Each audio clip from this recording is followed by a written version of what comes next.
सूत जी कहते हैं, जब ज्ञान संपन्न मार्कंडेय मुनि ने इस प्रकार स्तुति की, तब भगवान नर नारायण ने प्रसन्न होकर मार्कंडेय जी से कहा, भगवान नारायण ने कहा, सम्मान्य ब्रह्मर्षि शिरोमणि, तुम चित्त की एकाग्रता, तपस्या, स्वाध्याय, संयम और मेरी अनन्य भक्ति से सिद्ध हो गए हो। तुम्हारे इस आजीवन ब्रह्मचर्य व्रत की निष्ठा देखकर हम तुम पर बहुत ही प्रसन्न हुए हैं। तुम्हारा कल्याण हो। मैं समस्त वर देने वालों का स्वामी हूं, इसलिए तुम अपना अभीष्ट वर मुझसे मांग लो। मार्कंडेय मुनि ने कहा, देव देवेश, शरणागत भयहारी अच्युत, आपकी जय हो, जय हो। हमारे लिए बस इतना ही वर पर्याप्त है कि आपने कृपा करके अपने मनोहर स्वरूप का दर्शन कराया। ब्रह्मा शंकर आदि देवगण योग साधना के द्वारा एकाग्र हुए मन से ही आपके परम सुंदर श्री चरण कमलों का दर्शन प्राप्त करके कृतार्थ हो गए हैं। आज उन्हीं आपने मेरे नेत्रों के सामने प्रकट होकर मुझे धन्य बनाया है। पवित्र कीर्ति महानुभावों के शिरोमणि कमल नयन, फिर भी आपकी आज्ञा हुई कि मैं वरदान मांगूं, तो मैं वरदान मांगता हूं। मैं आपकी वह माया देखना चाहता हूं जिससे मोहित होकर सभी लोक और लोकपाल अद्वितीय वस्तु ब्रह्म में अनेकों प्रकार के भेद विभेद देखने लगते हैं। ये वरदान मांगा मार्कंडेय जी ने, मुझे आप अपनी माया दिखाओ। सूत जी कहते, शौनक जी, जब इस प्रकार मार्कंडेय मुनि ने भगवान नर नारायण की इच्छा अनुसार स्तुति पूजा कर ली एवं वरदान मांग लिया, तब भगवान मुस्कुराए। मुस्कुराना ही माया है, और कहा, ठीक है, ऐसा ही होगा। इसके बाद भगवान नर नारायण अपने आश्रम बद्रीवन को चले गए।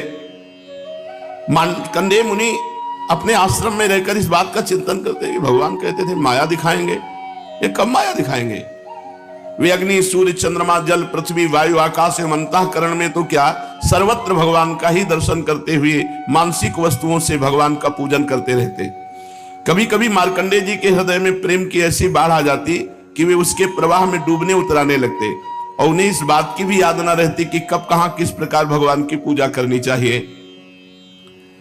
वो सोचते थे कि भगवान आएंगे और फिर कभी कोई ऐसा चमत्कार जादू माया का दिखाएंगे।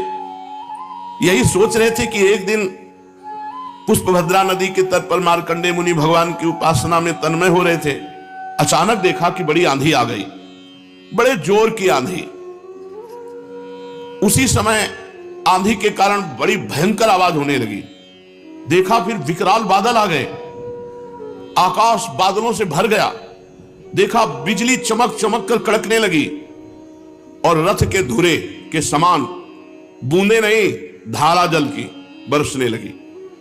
यही नहीं, मार्कंडेय मुनि ने देखा कि समुद्र अपनी मर्यादा तोड़ दिया और बाढ़ में आ गया, और पृथ्वी को निगलते हुए उनके आश्रम को भी डूब दिया। आंधी के वेग में समुद्र की बड़ी बड़ी लहरें, बड़े भयंकर भंवर, बड़ी भयंकर कान फाड़ डालने वाली ध्वनि, और स्थान स्थान पर बड़े बड़े मगरमच्छ लहरों में उछल रहे। उस समय मार्कंडेय जी ने देखा कि बाहर भीतर चारों ओर जल ही जल, मूसलाधार वर्षा, समुद्र मर्यादा तोड़ दिए, सब संसार समुद्र में डूब गया। जिधर देखो जल ही जल, यहां तक कि भीतर भी आंख मूंदते तो जल ही जल, कुछ और दिखाई नहीं दे रहा था। ऐसा जान पड़ता था कि जल राशि में पृथ्वी ही नहीं, स्वर्ग ब्रह्मलोक सब डूब गया।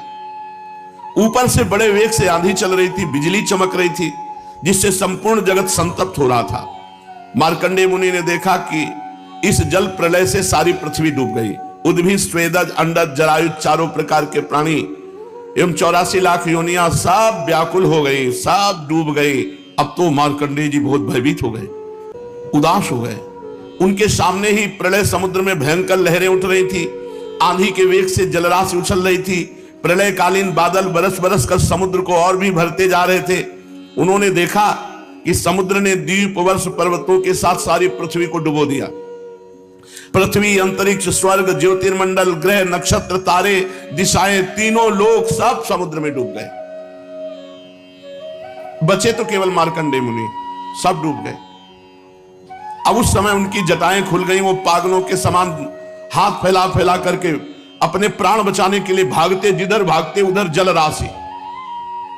भूख से प्यास से व्याकुल हो रहे थे। किसी और बड़े बड़े मगरमच्छ उन पर टूट पड़ते, कोई तिमिंगिल मच्छ उन पर टूट पड़ता। हवा की लहर के झोंके, थपेड़े, घायल हो गए, विकल हो गए। इधर उधर तरंगों से भटकते भटकते बेहोश हो गए, इतने थक गए कि कुछ ज्ञान न रहा, ना पृथ्वी का ना आकाश में, बस जल में ऐसे कभी बड़ी भारी भंवर में पड़ जाते, कभी तरल तरंगों की चोट से चंचल हो उठते, कभी जल जंतु आपस में एक दूसरे पर आक्रमण करते और ये अचानक उनका शिकार भी बन जाते। कहीं शोकग्रस्त हो जाते, कहीं मोहग्रस्त हो जाते, कभी दुख ही दुख के निमित्त आते, कभी थोड़ा सुख मिल जाता, कभी भयभीत हो जाते, कभी मर जाते, कभी जी जाते, कभी रोग होते। ये सब देख रहे हैं। मार्कंडेय मुनि नारायण भगवान की माया से मोहित हो रहे थे। प्रलय काल के समुद्र में भटकते भटकते उन्हें सैकड़ों हजारों ही नहीं लाखों करोड़ों वर्ष बीत गए। शौनक जी, मार्कंडेय मुनि इसी प्रकार प्रलय जल में बहुत समय भटकते रहे। एक बार उन्होंने पृथ्वी के एक टीले पर एक छोटा सा बरगद का पेड़ देखा और उस बरगद के पेड़ में हरे हरे पत्ते और लाल लाल फल शोभायमान हो रहे थे। बरगद के पेड़ में ईशान कोण पर एक डाल थी और उसमें एक पत्तों का दोना सा बना और उस पत्ते के दोने में बड़ा सुंदर नन्हा सा शिशु लेटा है। उसके शरीर से ऐसी उज्जवल छटा छिटक रही थी जिससे आप आसपास का अंधेरा दूर हो रहा था। करारविंदे न मुखारविंदम पदारविंदे विनिवेशयंतम बटस्य पत्रस्य पुटे शयानम बालम मुकुंदम मनसा स्मरामि। वो शिशु मरकत मणि के समान सांवला सांवला था। मुख कमल पर सारा सौंदर्य फूट पड़ता था। गर्दन शंख के समान उतार चढ़ा वाली थी। छाती चौड़ी, तोते की चोंच के समान सुंदर नासिका, भौहें बड़ी मनोहर थी। काली काली घुंघराली अलकें कपोलों पर लटक रही थी। श्वास लगने से कभी कभी हिल भी रही थी। शंख के समान घुमावदार कानों में अनार के लाल लाल फूल शोभा दे रहे थे।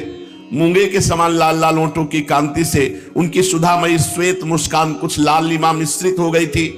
नेत्रों के कोने कमल के भीतरी भाग के समान तनिक लाल लाल थे। मुस्कान और चितवन बरबस हृदय को पकड़ लेती थी। बड़ी गंभीर नाभि थी। छोटी सी तोन पीतल के पत्ते के समान जान पड़ती थी। श्वास लेने के समय उस पर पड़ी हुई बलें तथा नाभि भी हिल जाया करती थी। नन्हे नन्हे हाथों में बड़ी सुंदर सुंदर अंगुलियां थी। वो शिशु अपने दोनों कर कमलों से एक चरण कमल के मुख में, एक चरण कमल को अंगूठा मुख में डालकर चूस रहे थे। पैर का अंगूठा, दाहिने पैर को पकड़कर उसका अंगूठा चूस। मार्कंडेय मुनि ये दृश्य देखकर थोड़ा आनंद आया। हजारों करोड़ों वर्ष हो गए समुद्र में डूबते मरते उतराते जीते। जब भगवान बाल मुकुंद के दर्शन किए तो थोड़ा शौनक जी उस दिव्य शिशु को देखते ही मार्कंडेय मुनि की सारी थकावट जाती रही। आनंद से उनके हृदय कमल और नेत्र कमल खिल गए। शरीर पुलकित हो गया। उस नन्हे से शिशु के इस अद्भुत भाव को देखकर उनके मन में तरह तरह की शंकाएं, ये कौन है ऐसा। अब वे उस शिशु से बातें पूछने के लिए उनके सामने गए सड़क के। अभी मार्कंडेय जी पहुंच भी नहीं पाए थे कि उस शिशु के श्वास के साथ उसके शरीर के भीतर उस प्रकार घुस गए जैसे कोई मच्छर किसी के पेट में चला जाए। जब शिशु के पेट में जाके देखा तो वही हाल वहां भी था। वहां भी प्रलय चल रही थी। पूरी सृष्टि जल में डूब गई थी। और वे विचित्र दृश्य देखकर आश्चर्यचकित हो गए कि जो प्रलय बाहर थी वही इस बालक के उदर में भी। वे मोहवश कुछ सोच विचार भी न सके। उन्होंने उस शिशु के उदर में आकाश, अंतरिक्ष, ज्योतिर्मंडल, पर्वत, समुद्र, द्वीप, वर्ष, दिशाएं, देवता, दैत्य, वन, देश, नदियां, नगर, खाने, किसानों के गांव, हीरों की बस्तियां, आश्रम, वर्ण, उनके आचार व्यवहार, पंच महाभूत, भूतों से बने हुए प्राणियों के शरीर तथा पदार्थ, अनेक युग और कल्पों के भेद से युक्त काल आदि सब कुछ भगवान बाल मुकुंद के पेट में देखा। केवल इतना ही नहीं, जिन देशों, वस्तुओं और कालों के द्वारा जगत का व्यवहार संपन्न होता है सब कुछ वहां विद्यमान था। कहां तक कहें, संपूर्ण विश्व न होने पर भी वहां सत्य के समान प्रतीत हो रहा था। अब मार्कंडेय जी बहुत व्याकुल हैं। पेट में ही देख रहे हैं हिमालय पर्वत, वही पुष्पभद्रा नदी, तट में अपना आश्रम, और ऋषियों को भी मार्कंडेय जी ने प्रत्यक्ष देखा। संपूर्ण विश्व ब्रह्मांड भगवान के उदर में देखा। ये देख ही रहे थे कि दिव्य शिशु के श्वास के द्वारा बाहर आ गए। बाहर आते फिर वही प्रलयकालीन समुद्र की थपेड़े। फिर उन्होंने देखा कि समुद्र के बीच में पृथ्वी के टीले पर वही बरगद का पेड़ ज्यों का त्यों विद्यमान है और उसके पत्ते के दोने में वही शिशु सोया हुआ है। उसके अधरों पर प्रेमामृत से परिपूर्ण मंद मंद मुस्कान है और अपनी प्रेम पूर्ण चितवन से वो मार्कंडेय जी की ओर देख रहा है। अब मार्कंडेय मुनि इंद्रियातीत भगवान को जो शिशु के रूप में क्रीड़ा कर रहे थे और नेत्रों के मार्ग से पहले ही हृदय में विराजमान हो चुके थे, आलिंगन करने के लिए बड़े श्रम और कठिनाई से आगे बढ़े। परंतु शौनक जी, भगवान केवल योगियों के ही नहीं, स्वयं योग के भी स्वामी और सबके हृदय में छिपे रहने वाले हैं।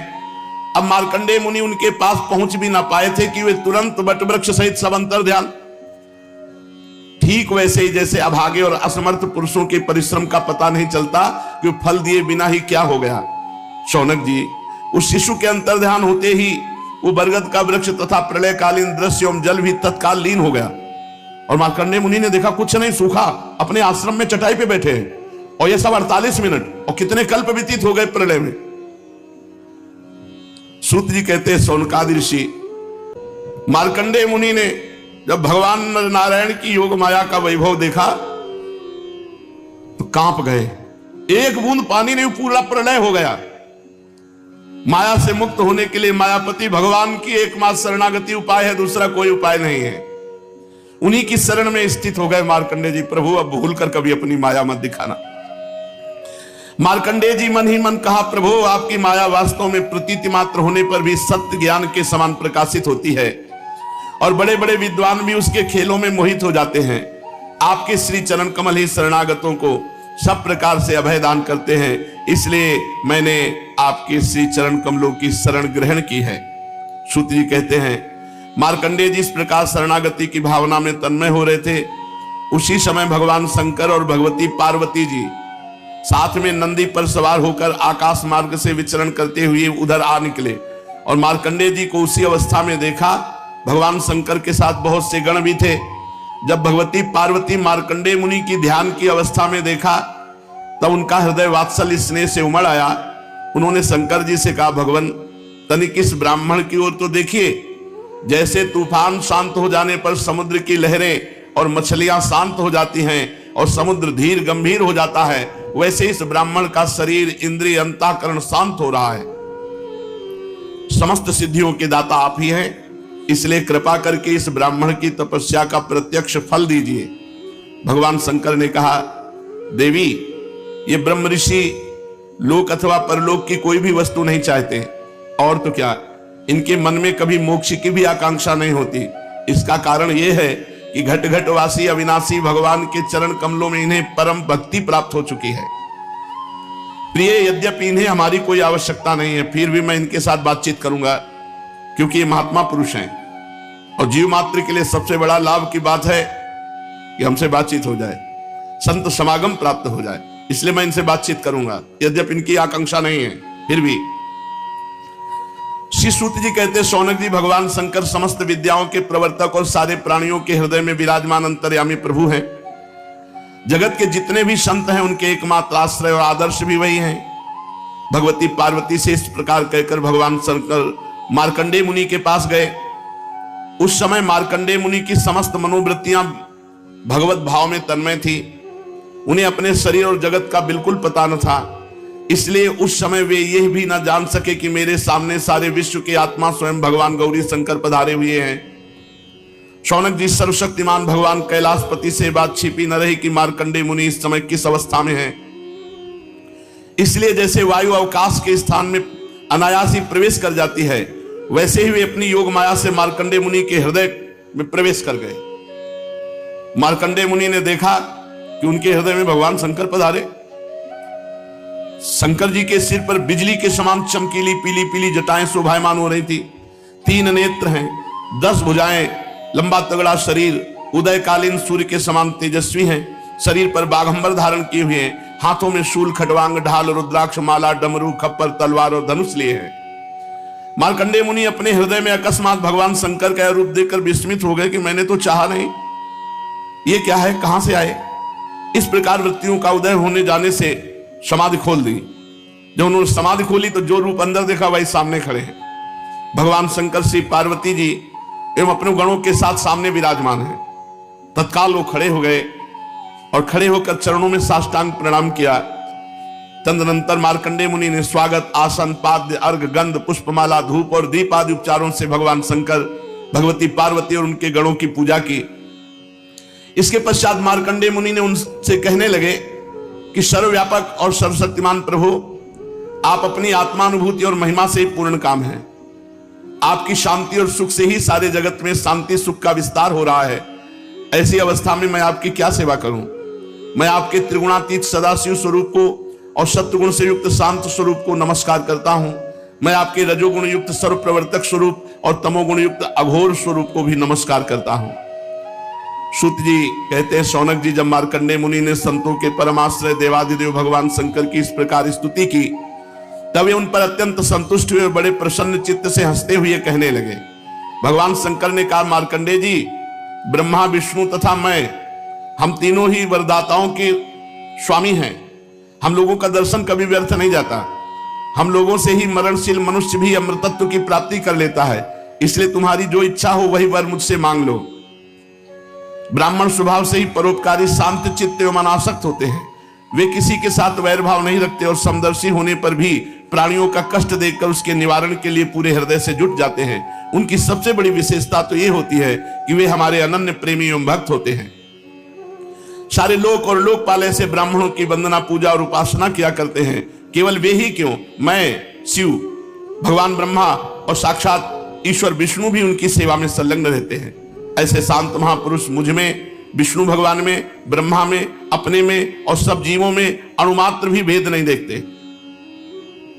ऐसे शांत महापुरुष मुझ में, विष्णु भगवान में, ब्रह्मा में, अपने में, सब जीवों में अणुमात्र भी भेद नहीं देखते। सदा सर्वदा सर्वत्र सर्वथा एक रस आत्मा का ही दर्शन करते हैं। इसलिए हम तुम्हारे जैसे महात्माओं की स्तुति और सेवा करते हैं। भगवान शिव ने मार्कंडेय जी से कहा, तुम्हारे जैसे महात्माओं की स्तुति और सेवा करते हैं। भगवान शिव ने कहा, मार्कंडेय जी, केवल जल में तीर्थ ही तीर्थ नहीं होते तथा केवल जड़ मूर्तियां ही देवता नहीं होती। सबसे बड़े तीर्थ और देवता तुम्हारे जैसे संत हैं, क्योंकि वे तीर्थ और देवता बहुत दिनों में पवित्र करते हैं, परंतु संत जन दर्शन मात्र से ही पवित्र कर देते हैं। हम लोग तो संतों को ही नमस्कार करते हैं, क्योंकि वे चित्त की एकाग्रता, तपस्या, स्वाध्याय, धारणा, ध्यान और समाधि के द्वारा हमारे वेद में शरीर को धारण करते हैं। मार्कंडेय जी, बड़े बड़े महापापी और अंत्यज भी तुम्हारे जैसे संत महापुरुषों के चरित्र श्रवण और दर्शन से ही शुद्ध हो जाते हैं। फिर वे तुम लोगों के संभाषण और सहवास आदि से शुद्ध हो जाए, इसमें तो कहना ही क्या है। सूत जी कहते, शौनकादि ऋषियों, चंद्रभूषण देवाधिदेव भगवान शंकर की एक एक बात धर्म के गुप्ततम रहस्य से परिपूर्ण थी। एक एक अक्षर में भगवान शंकर के अमृत टपक रहा था, अमृत का समुद्र भरा हुआ था। मार्कंडेय मुनि अपने कानों के द्वारा पूरी तन्मयता के साथ उसका पान करते रहे, परंतु उन्हें तृप्ति न हुई। वे चिरकाल तक विष्णु भगवान की माया से भटक चुके थे, बहुत थके हुए भी थे। भगवान शंकर की कल्याणी वाणी का अमृत में पान करने से उनके सारे क्लेश नष्ट हो गए। उन्होंने भगवान शंकर से इस प्रकार कहा। मार्कंडेय जी ने कहा, सचमुच सर्वशक्तिमान भगवान की लीला सभी प्राणियों की समझ के परे है। भला देखो तो सही, ये सारे जगत के स्वामी होकर भी अपने अधीन रहने वाले मेरे जैसे जीवों की वंदना और स्तुति करते हैं। धर्म के प्रवचनकार प्राय प्राणियों को धर्म का रहस्य और स्वरूप समझाने के लिए उसका आचरण और अनुमोदन करते हैं, तथा कोई धर्म का आचरण करता है तो उसकी प्रशंसा भी करते हैं। जैसे जादूगर अनेकों खेल दिखलाता है और उन खेलों से उसके प्रभाव में कोई अंतर नहीं पड़ता, वैसे ही आप अपनी स्वजन मोहिनी माया की वृत्तियों को स्वीकार करके किसी की वंदना स्तुति आदि करते हैं, तो केवल इस काम के द्वारा आपकी महिमा में कोई त्रुटि नहीं आती। आपने स्वप्न दृष्टा के समान अपने मन से ही संपूर्ण विश्व की सृष्टि की है और इसमें स्वयं प्रवेश करके कर्ता ना होने पर भी कर्म करने वाले गुणों के द्वारा कर्ता के समान प्रतीत होते हैं। भगवान, आप त्रिगुण स्वरूप होने पर भी उनके परे उनकी आत्मा के रूप में स्थित हैं। आप इस समस्त ज्ञान के मूल केवल अद्वितीय ब्रह्म स्वरूप हैं। मैं आपको नमस्कार करता हूं। हे अनंत, आपके श्रेष्ठ दर्शन से बढ़कर ऐसी कौन सी वस्तु है जिसे मैं वरदान के रूप में मांगूं। मनुष्य आपके दर्शन से ही पूर्ण काम और सत्य संकल्प हो जाता है। आप स्वयं तो पूर्ण है ही, अपने भक्तों की भी समस्त कामनाओं को पूर्ण करने वाले हैं। इसलिए मैं आपका दर्शन प्राप्त कर लेने पर भी एक वर और मांगता हूं, वो ये कि भगवान में और भगवान के शरणागत भक्तों में और हे शिव आप में मेरी अविचल भक्ति सदा सर्वदा बनी रहे। भगवान में, भगवान के भक्तों में और हे शिव आप में मेरी अविचल भक्ति सदा सर्वदा बनी रहे।